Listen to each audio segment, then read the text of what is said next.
अगला question number 16 है। तो 16 कैसे होगा भाई, देखिए गिवन लिखते हैं। सबसे पहले कह रहा है कि हम लोग अभी सॉल्यूशन में एडवांस का डाउट कर रहे हैं। डाउट वाला वीडियो है ये, पहला वीडियो है, दूसरा वीडियो जिसमें हम लोग क्वेश्चन नंबर 16 चल रहा है। कह रहा है एक सॉल्यूशन है जिसमें जो मोनोबेसिक एसिड है।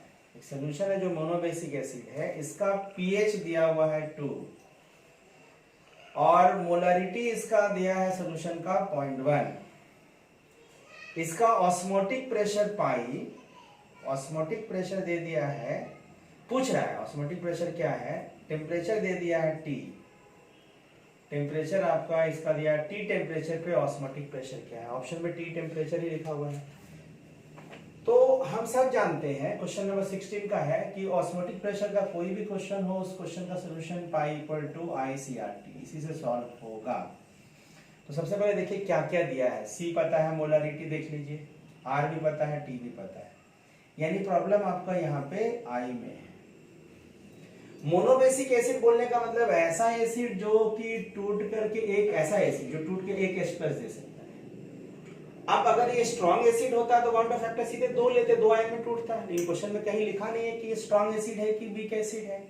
कुछ लोग बोलता है ना pH 2 है सर, अगर 2 pH है तो मतलब स्ट्रॉन्ग एसिड होगा। तो कभी भी pH वैल्यू से हम स्ट्रॉन्ग या वीक एसिड डिसाइड नहीं करते हैं। आपको आयनिक में हम ऐसा क्वेश्चन करवाए थे कि जो HCl सोल्यूशन है, HCl तो स्ट्रॉन्ग एसिड है, उसका भी pH हम लोग अप्रोक्सीमेट 7 लाए थे। तो क्या है, अप्रोक्सीमेट 7 आया तो HCl वीक एसिड हो गया? नहीं, pH से कभी भी डिसाइड नहीं करेंगे कि कोई एसिड स्ट्रॉन्ग है कि वीक है। तो आपको मेन प्रॉब्लम इसमें आपका भाई आई क्या होगा वही सॉल्व करना है। तो आई क्या होगा भाई, तो हम लोग वन टू फैक्टर में हम लोग सॉल्व करने का तरीका बता चुके हैं कि भाई कि अगर इनिशियल मोल हम अपने मन से इसका 1 ले लेते हैं तो जो फाइनल मोल होता है वही आई होता है। और कोई भी टूटने वाला में डिसोसिएशन में याद करिए आई निकालने का तरीका था 1 + n-1 × अल्फा। इसे पीछे सॉल्व कर चुके हैं आपको। तो n कितना होगा भाई, तो n क्या था, जितना आयन में टूटता है उसको n बोलते हैं। जितना आयन में टूटेगा, कितना आयन में टूटेगा 2, तो 2 - 1 क्या हो गया 1। तो इसका मतलब वन ऑफ फैक्टर इसका 1 + अल्फा होगा। तो 1 तो पता है, अगर अल्फा पता चल जाए इस एसिड का तो अल्फा पता चल जाएगा तो भाई इसमें रख करके हम यहाँ सॉल्व कर लेंगे। अगर स्ट्रॉन्ग एसिड रहता तो अल्फा सीधे 100% मतलब 1 1 1 2 हो जाता, लेकिन कहीं लिखा नहीं है स्ट्रॉन्ग एसिड। और पीएच देखिए कभी भी डिसाइड नहीं कर सकते हैं, ठीक है। तो कैसे हम लोग आगे पढ़ेंगे भाई, देखिए तो अल्फा कैसे निकालेंगे। तो देखो पीएच दिया हुआ है, तो पीएच की मदद से हम लोग याद करो पीएच इक्वल टू H+ कितना आएगा 10⁻⁻²। अंकित समझ रहा है तुम, बाकी लोग भी समझिए, केवल अंकित का नाम लिए इसका मतलब नहीं कि अंकित इंपॉर्टेंट है, सब लोग इंपॉर्टेंट है। H+ का वैल्यू 10⁻² है। अब H+ बराबर याद करिए, हम लोग आयनिक में C अल्फा भी पढ़े थे, याद होगा थोड़ा। C पता है आपको 0.1, तो यहाँ से यहाँ डिवाइड किए तो अल्फा का वैल्यू क्या होगा 10⁻²/C, 10⁻², और C का वैल्यू क्या है मोलरिटी 0.1। तो आप सॉल्व करिए तो वैल्यू कितना हो जाएगा, तो I का वैल्यू यहाँ रख दीजिए 1 + 0.1 का मतलब हो गया 1.1, फॉर्मूला में पुट कर दीजिए पाई इक्वल टू 1.1। C का वैल्यू हो गया 0.1, R का वैल्यू R लिखा है क्वेश्चन में T। तो ऑप्शन जो देखा है देखिए 0.11 RT, यही ऑस्मोटिक प्रेशर। कौन सा ऑप्शन है जी, तो ऑप्शन है आपका बी आंसर। तो आंसर आपका बी हो गया। किसी किसी को क्वेश्चन नंबर 17 में भी डाउट होता है, तो हम लोग क्वेश्चन नंबर 17 भी डिस्कशन कर ले। क्वेश्चन में कह रहा है ना 4 ऑप्शन लिखा है। पहला ऑप्शन लिखा है 1m यूरिया, दूसरा है यहाँ पे मतलब लिखा है गिवन 1m एसिटिक एसिड, लेकिन एसिटिक एसिड कहाँ है जी, in benzene, acetic acid benzene में है। तीसरा ऑप्शन है 1m एक्वस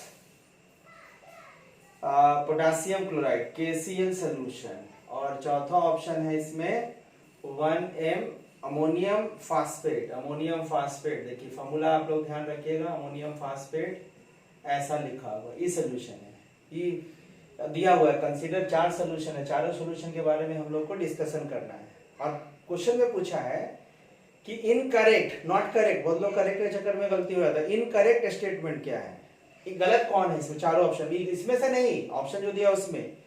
और क्वेश्चन जो रिलेट पढ़ के लग रहा है हाइपोटोनिक हाइपरटोनिक कैसा रिलेटेड है, इसका मतलब क्वेश्चन में कौन हाइपर कौन हाइपोटोनिक है उससे रिलेटेड है। तो आपको सबको पहले पढ़ा दिए हैं कि हाइपरटोनिक किसको बोलते हैं, वैसा सोल्यूशन जिसका ऑस्मोटिक प्रेशर ज्यादा है वो हाइपरटोनिक, ऑस्मोटिक प्रेशर कम है वो हाइपोटोनिक, और दो सोल्यूशन जिसका ऑस्मोटिक प्रेशर सेम है उसको आपस में आइसोटोनिक सोल्यूशन कहते हैं। तो ऑस्मोटिक प्रेशर निकालने के लिए हमारे पास formula pi equal to ICRT ऐसे से डिसाइड करते हैं। तो पहला के लिए देखो, पहला के लिए क्या है जी, यूरिया है तो आई क्या हो गया, यूरिया है तो आई हो गया, पहला के लिए हम बात कर रहे हैं तो आई हो गया 1।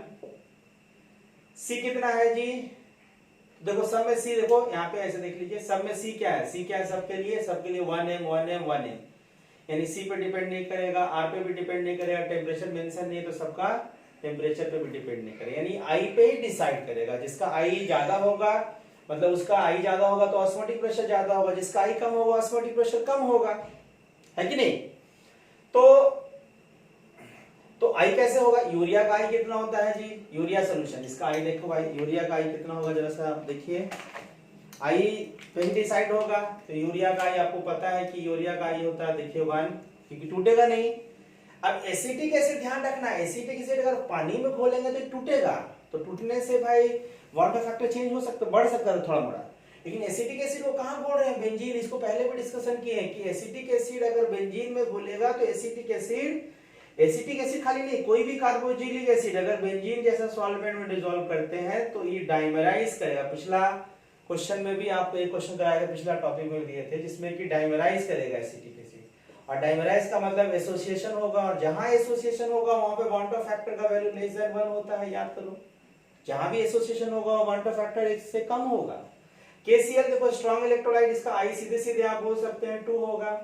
अमोनियम फास्फेट भी देखो सॉल्ट है, 3 आयन 1 4, मतलब इसका बॉन्ड ऑफ फैक्टर सीधे 4 होगा। तो सबसे ज्यादा ऑस्मोटिक प्रेशर किसका है जी, 4, क्योंकि आई सबसे ज्यादा, तो जो 4 होगा वो सबसे ज्यादा ऑस्मोटिक प्रेशर इसी का होगा। मतलब ऑस्मोटिक प्रेशर का ऑर्डर अरेंज करें तो ऑस्मोटिक प्रेशर 4 वाला का सबसे ज्यादा होगा, फिर किसका होगा जी, फिर ज्यादा होगा 2 वाला का, ऑस्मोटिक प्रेशर 2 वाला सॉल्यूशन का ज्यादा होगा, फिर किसका होगा, नहीं 3 ऑप्शन, ऑस्मोटिक प्रेशर 3 वाला का ज्यादा होगा, फिर किसका होगा तो 1 वाला का ज्यादा होगा, फिर किसका होगा सबसे कम ऑस्मोटिक प्रेशर इसका होगा, जो कि जिसको कि यहाँ 2 लिखा हुआ है, तो ऑस्मोटिक प्रेशर 2 वाला का ज्यादा होगा। ऐसे जिसको बुक में लिखा, देखिए बुक में ऐसे लिखा है, ऐसा बुक में लिखा है 3 और ये आपका 1 और ये आपका 2। तो इसको देख करके ऑप्शन आप डिसाइड कर सकते हैं। क्या डिसाइड कर सकते हैं जी, तो ऑल सी ऑप्शन देखिए, ऑल आर आइसोटोनिक तो होगा नहीं, गलत। पहला देखिए 2 hypotonic, 2 hypotonic of 2 is hypotonic, तो 2 हाइपोटोनिक देखिए 2 जो है सबसे कम ऑस्मोटिक प्रेशर इसलिए हाइपोटोनिक होगा, इसलिए पहला ऑप्शन सही है। दूसरा में भी ये लिख के, लेकिन बी ऑप्शन देखिए 4 इज हाइपरटोनिक, देखिए 4 है, इसका ऑस्मोटिक प्रेशर सबसे ज्यादा है, hypotonic with respect to all, ये भी सही है। सी तो गलत है, ऑल आर आइसोटोनिक तो होगा ही नहीं। डी ऑप्शन देखिए कि लिखा है 1 3 और 4 आर हाइपोटोनिक, 1 3 4 हाइपोटोनिक थोड़ी है, तो हाइपोटोनिक थोड़ी है 1 3 4, हाँ 1 3 4 1 जो है सब क्या है, हाइपरटोनिक है, किसके रिस्पेक्ट में, 2 के रिस्पेक्ट में। डी भी ऑप्शन सही है। ऊपर पूछा है इनकरेक्ट कौन है, तो भाई पहला ए बी और डी तो सही है, तो गलत कौन है, डी, इसलिए आंसर आपका इनकरेक्ट हो गया, आंसर डी। ठीक है, अगला क्वेश्चन जो बहुत इंपॉर्टेंट है, हम लोग क्वेश्चन नंबर 18 और 19 डिस्कस करेंगे, ठीक है ना। क्वेश्चन नंबर 18 देखिए, इसमें पूछा आपसे क्वेश्चन नंबर 18 में कि इसमें हाईजेस्ट फ्रीजिंग पॉइंट क्या होगा, मतलब फ्रीजिंग पॉइंट आपका हाईजेस्ट किसका होगा, ये पूछ रहा है आपसे। तो आपको बोले 4 ऑप्शन दिया हुआ है, तो आपको हम बोले थे कि भाई फ्रीजिंग पॉइंट से रिलेटेड कोई भी क्वेश्चन है तो डेल्टा टी एफ आई के एफ इंटू एम इस फॉर्मूला का यूज कब करेंगे, जब सोल्यूशन में एक प्रकार का सॉल्यूट है। बट ऑप्शन देखिए नीचे देख कर लग रहा है इसमें दो तरह का सॉल्यूट दिख रहा है, तो हमारे पास दो तरह का सॉल्यूट के लिए कौन फॉर्मूला है जी, तो के F I one m1 plus i2 m2 ये है हमारा।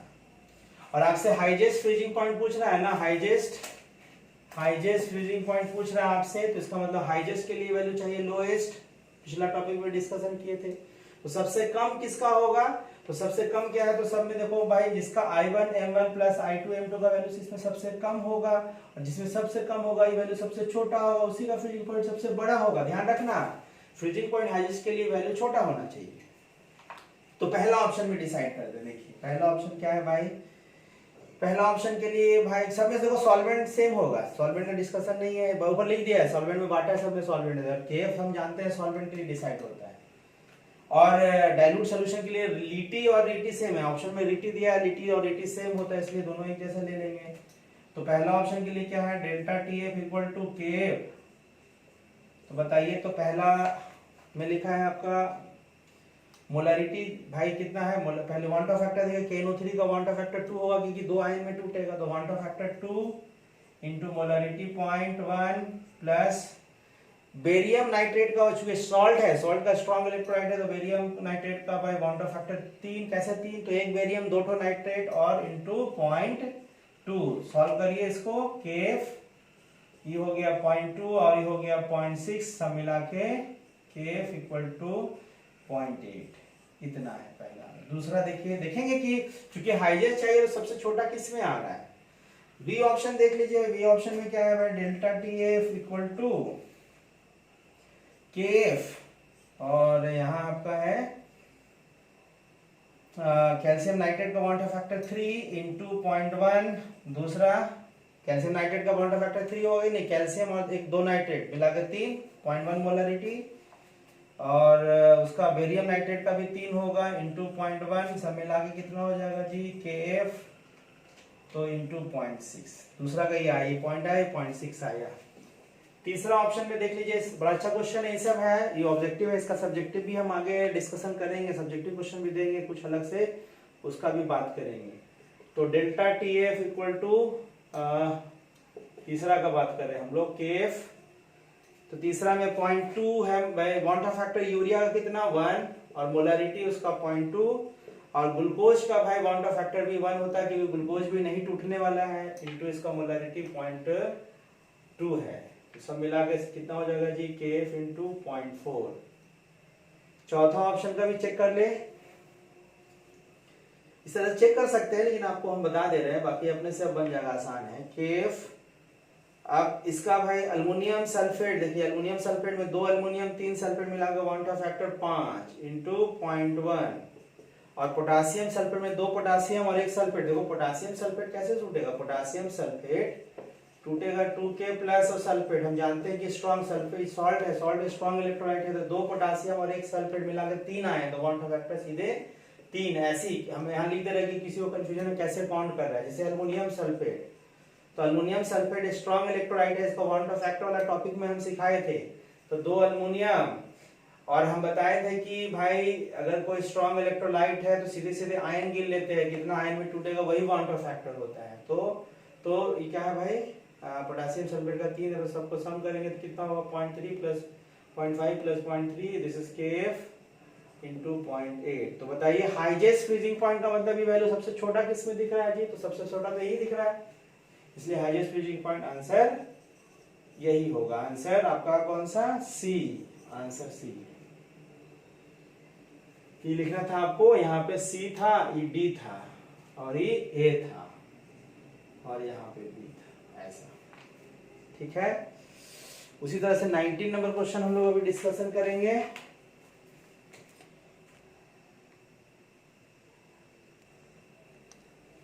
नाइनटीन नंबर क्वेश्चन बहुत इंपॉर्टेंट है।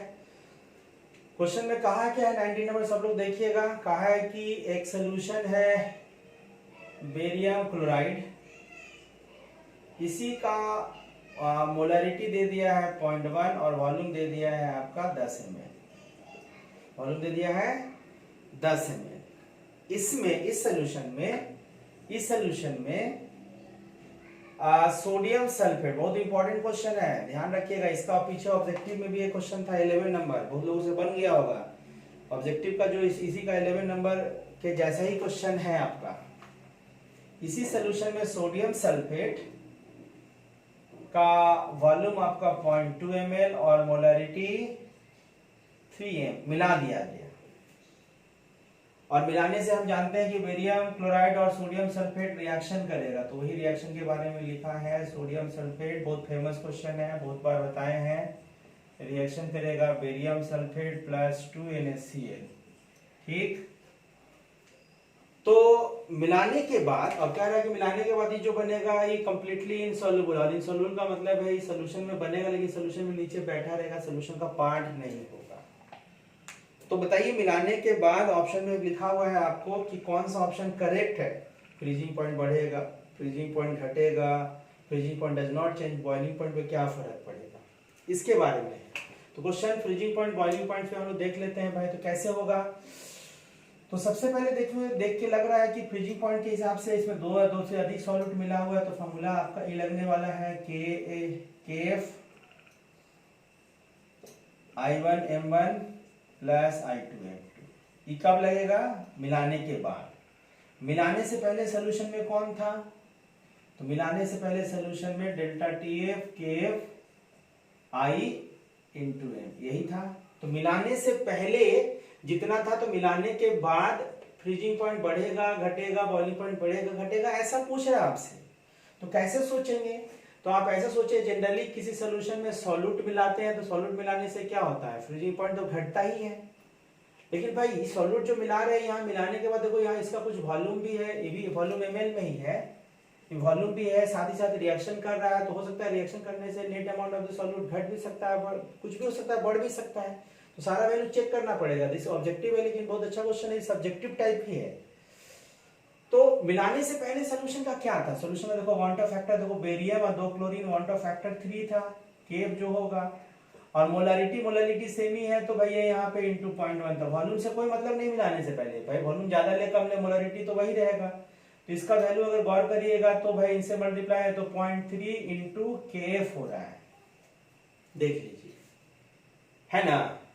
मतलब मिलाने से पहले सोल्यूशन का जो डेल्टा TF का वैल्यू था वो इतना है।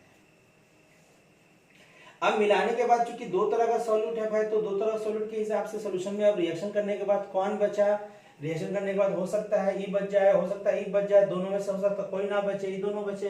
देखना पड़ेगा सोल्यूशन में कौन कौन बच रहा है, तो ये फॉर्मूला लगाना पड़ेगा। तो पहले क्या कीजिए, आपको याद होगा volume into molarity, volume millilitre, volume into molarity millimole होता है, तो कितना होगा, दोनों को मल्टीप्लाई करिए, दिस इज 0.1 मिलीमोल, याद है। और इसको इससे मल्टीप्लाई करिए तो कितना हो जाएगा, 0.1 मिलीमोल ना, सॉरी 1 मिलीमोल, ये कितना हो जाएगा जी, 0.6 मिलीमोल, ठीक, इतना है। अब रिएक्शन करा लीजिए। देखिए रिएक्शन करने के बाद क्या हो रहा है भाई, अब रिएक्शन में देखिए बैलेंस है, एक खत्म होगा तो ये भी एक खत्म होगा, दो खत्म होगा तो ये भी दो खत्म, बैलेंस है, देख लीजिए। तो अगर ये 0.6 खत्म होगा तो 0.6 ही खत्म हुआ होगा, तो ये 0 हो गया, 0.6 खत्म है तो कितना बचेगा जी, 0.4 मिलीमोल बचेगा। अभी अगर 0.6 खत्म हुआ होगा तो 0.6 बनेगा, और ये दुगना बनेगा तो 1.2 मिलीमोल बना होगा, ठीक है। अब रिएक्शन के बाद सॉल्यूशन में देखो एक सॉल्यूट ही बचा, एक सॉल्यूट ही बचा, एक सॉल्यूट ही बचा, लेकिन ये सॉल्यूट कैसा है, प्रिसिपिटेट है, सॉल्यूशन का पार्ट नहीं, इसलिए कंसीडर नहीं करेंगे, प्रिसिपिटेट के नीचे बैठ जाएगा। क्वेश्चन में लिखा भी है और आपको याद भी रखना है कि barium sulphate is a precipitate, यानी सोल्यूशन में इफेक्टिव सॉल्यूट दो ही हुआ आपका, ये आपका सॉल्यूट नहीं हुआ। अब दो सॉल्यूट है लेकिन मिलीमोलर, हमारे पास जो फॉर्मूला है उसमें डेल्टा TF, हमारे पास जो फॉर्मूला है उस फॉर्मूला में delta TF KF I1 into M1 plus I2 into M2, ये फॉर्मूला है। तो यहाँ पे आपको लीटी चाहिए, तो हम रीटी भी निकाल लेंगे तो चलेगा। तो वांट ऑफ फैक्टर तो पता है आपको, तो पहले मिलीमोल को हम लोग ना मोलारिटी में चेंज करते हैं। तो कैसे मोलारिटी में चेंज करेंगे भाई, तो इसका कैसे चेंज करेंगे, तो हम लोग को मोलारिटी वाला फॉर्मूला याद है, मोल इंटू 1000 और divided by volume in millilitre, ये पता है। अब बताइए तो इसका कितना मिली मोल है, यहाँ चाहिए मोल, तो कितना होगा 0.4 इंटू 10⁻³ हो गया mole into 1000 divided by volume कितना है जी, फाइनल सोल्यूशन का वॉल्यूम। तो फाइनल सोल्यूशन में 10 ml और 0.2 ml को आप अप्रोक्सीमेट सॉल्व करने के हिसाब से 10 ही ले सकते हैं, 10.2 लीजिए या 10 लीजिए, ज्यादा सॉल्व करने में फर्क, बट एग्जैक्टली 10.2 लेना होता है आपको। पर इतना कम वॉल्यूम है कि नेग्लिजिबल कर लीजिए, सॉल्व करने में आसान होगा। तो ये और ये कैंसिल 0.04। ठीक, इसका मोलारिटी कितना है NaCl का, देखिए ये हो गया मोलारिटी किसके रिस्पेक्ट में, ये हो गया molarity with respect to BaCl। तो अब मोलारिटी किसके रिस्पेक्ट में, NaCl के रिस्पेक्ट में देखें तो 1.2 इंटू 10⁻³ इंटू 1000, फॉर्मूला वही लगा रहे हैं, बाई वॉल्यूम 10 ml ले रहे हैं, तो ये और ये कैंसिल, तो आ गया 0.12। अब हमारे पास दो तरह का सॉल्यूट है, फॉर्मूला लगा के देख लीजिए भाई क्या है, delta TF KF, want Hoff factor इसका कितना है जी, पहला बेरियम का 3, तो वांट ऑफ फैक्टर 3, और नीचे कितना है जी 0.04,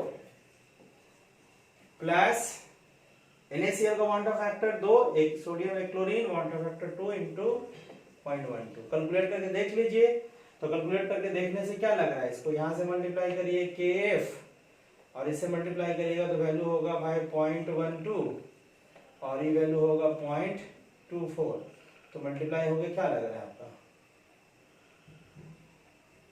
तो KF इससे मल्टीप्लाई करिए तो 0.36, यानी पहले कितना था 0.3 और यहाँ 0.36। इसका मतलब है कि डेल्टा TF का वैल्यू बढ़ गया, और डेल्टा TF का वैल्यू बढ़ गया मतलब फ्रीजिंग पॉइंट घट गया, फ्रीजिंग पॉइंट घट गया, यानी कि मिलाने से सोल्यूशन का फ्रीजिंग पॉइंट घटेगा।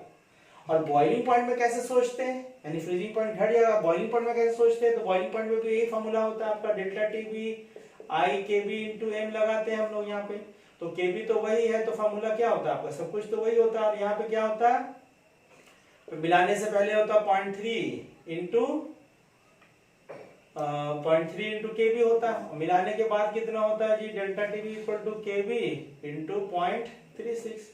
तो बताओ मिलाने के बाद डेल्टा TB बढ़ गया, इसका मतलब बॉइलिंग पॉइंट, ये वाला वैल्यू बढ़ने का मतलब एलिवेशन इन बॉइलिंग पॉइंट बढ़ना, मतलब बॉइलिंग पॉइंट बढ़ जाना।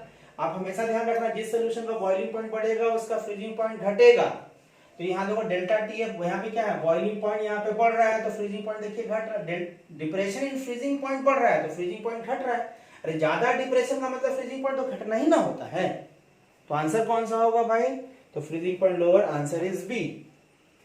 अगला क्वेश्चन हम लोग अगला वीडियो में देंगे, जिसमें हम लोग पूरा का पूरा इसको नोट करिए। नेक्स्ट वीडियो में क्या करेंगे, अब तक जो हमने पढ़ाया हो उसको पूरा का पूरा समराइज करेंगे। समराइज का मतलब है कि वेपर प्रेशर टॉपिक पढ़ा हमने, उसके बाद हमने पढ़ा वेपर प्रेशर के बाद वेपर प्रेशर में 2 पॉइंट था, एक सॉल्यूट वोलाटाइल, एक सॉल्यूट नॉन वोलाटाइल, दूसरा था ऑस्मोटिक प्रेशर, तीसरा था boiling point, elevation in boiling point, और चौथा था डिप्रेशन इन फ्रीजिंग पॉइंट। तो हम अगला टॉपिक में थोड़ा सा 10-5 मिनट का हम लोग क्या करेंगे, ब्रीफ चारों टॉपिक का फॉर्मूला लिख देंगे और फॉर्मूला को ध्यान रखना है। उसके बाद हम लोग नेक्स्ट अगला टॉपिक पढ़ाएंगे कि भाई सोल्यूशन के कितने टाइप होते हैं, आइडियल सोल्यूशन और नॉन आइडियल सोल्यूशन, उसको हम लोग अगले टॉपिक में बात करेंगे।